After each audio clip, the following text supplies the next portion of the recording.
faire prendre conscience de la vraie église du christianisme céleste.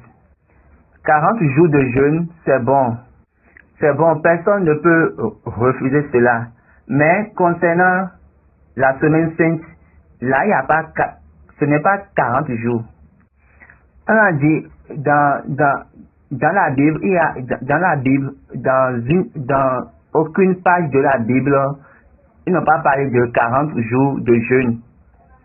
Concernant la semaine sainte, souvent, 40 jours, c'est lié souvent aux missionnaires.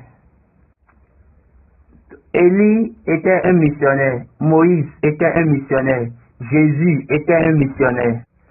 Est-ce que vous pouvez montrer dans la Bible, là où les disciples ont fait 40 jours de jeûne? Vous ne pouvez pas trouver, il n'y a même pas. On parle de 40 jours. Oui, je suis d'accord. Mais 40 jours de jeûne, non. 40 jours de jeûne, c'est lié aux missionnaires. Maintenant, quand les missionnaires font 40 jours de jeûne, c'est pour...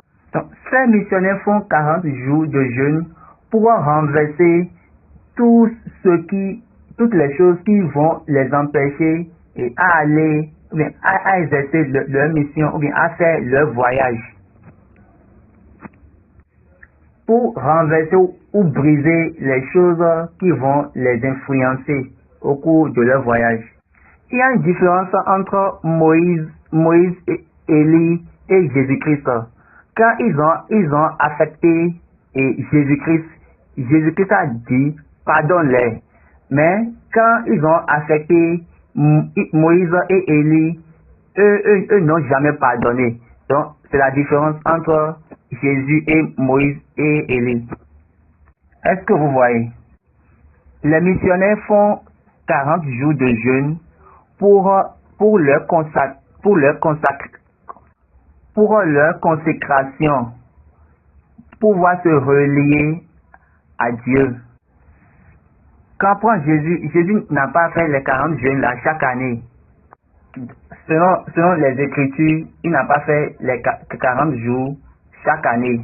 Donc les 40 jours, c'est pas un événement de chaque année. Jésus n'a pas fait ça chaque année. Une seule fois, il a fait.